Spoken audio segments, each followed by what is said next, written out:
Hello, my name is Hélène and welcome back to my messy studio. Today I will share a cool way to use leftover of canvas. Maybe you have some loose canvas which you used for color samples or experimentations.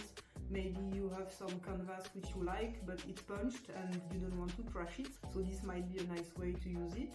And maybe like me, you have some stripes of canvas with paint on it.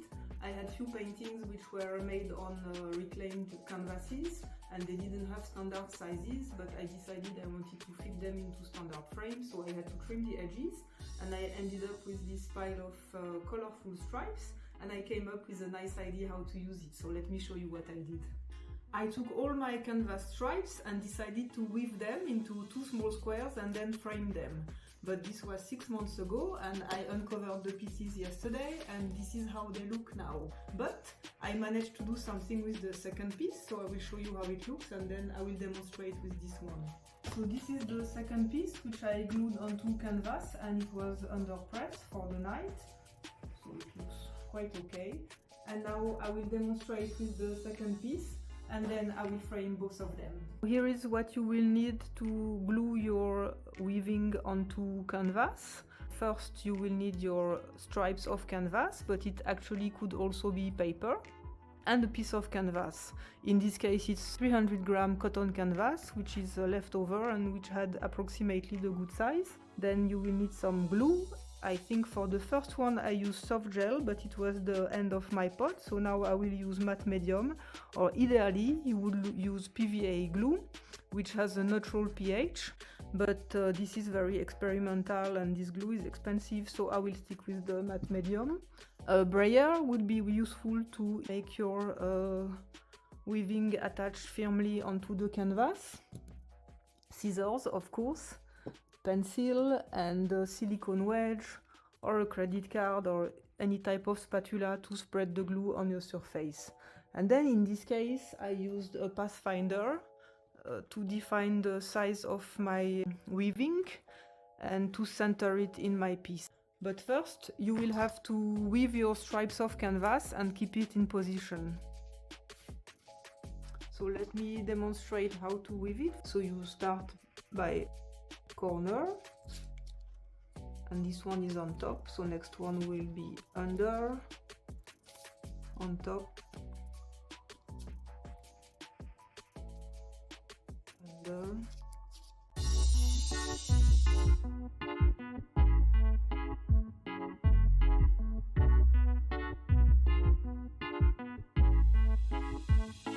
that's my verticals. Now I can go with the horizontals.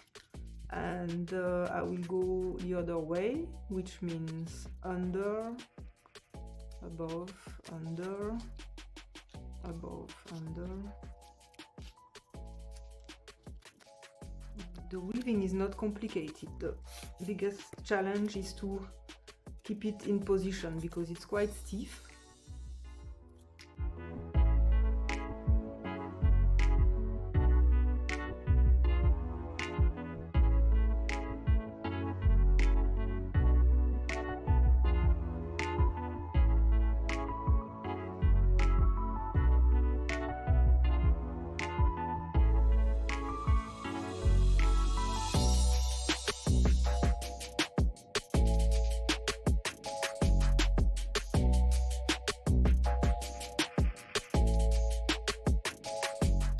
Back to what was earlier. I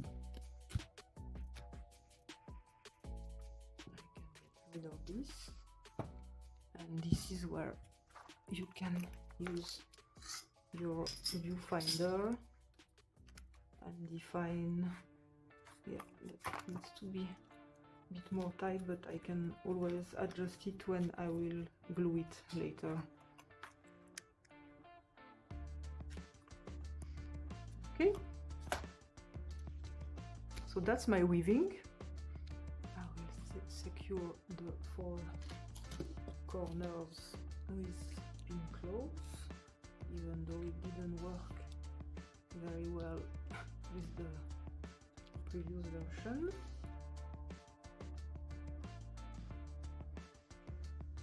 Set it aside canvas. I need to find the center, so it's quite easy in this case. Mark it.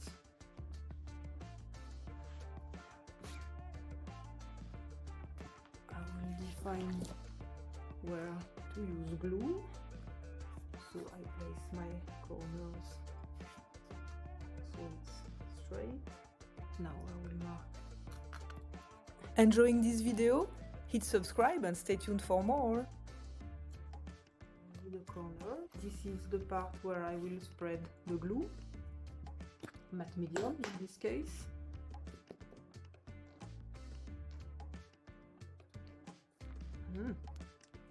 Finishing all my bottles for this project.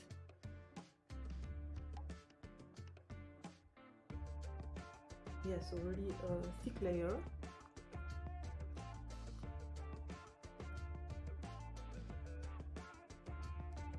You can go a little bit over your marks, because anyway the stripes are longer than this.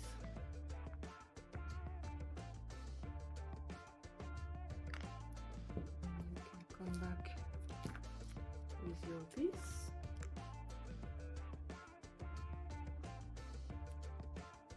Get rid of these.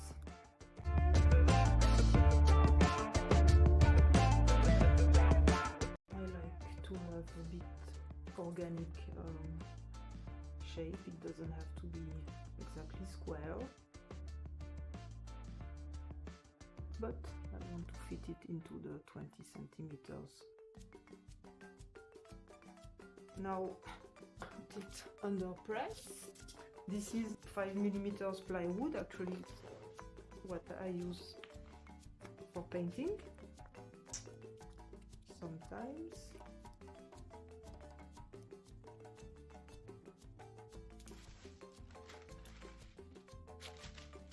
Baking paper so the glue doesn't stick to my second piece of plywood,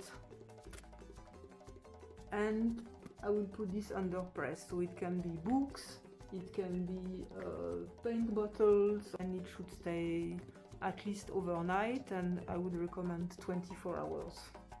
This is the day after, and I'm going to remove the weight from my weavings. Plywood, paper. So that's the one I did yesterday, and that's the one from the other day, which I just repaired on the edge. Let's see how it looks in the frames. Now the two options are with or without mount, so let me show you first without. It's a good option because I like that the piece looks bigger, how the stripes goes beyond the frame. It's giving an idea of space and make it more important, but it's also more rough. And the mount is giving a more finished look, more neat, and also more professional, I think.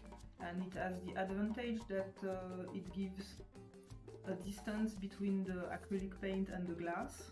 This way it will not stick together. So I will go for this version, and let me show you how it looks also with the green one. Won't mount for now.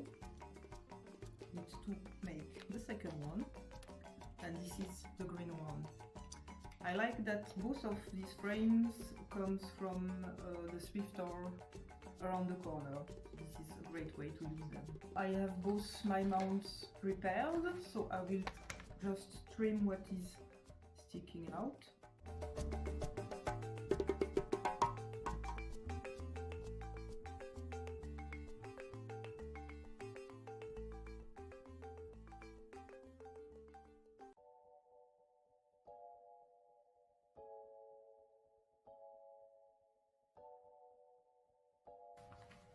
And here are my two pieces. I think I will not fix anything. I will just put it in the frames, and the pressure will hold it together.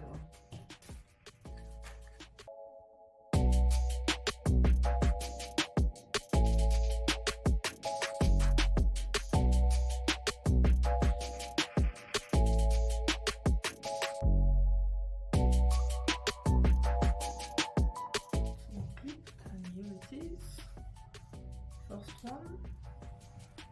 And let's do the second one, even though I don't have the glass prepared for it. But I want to see them together.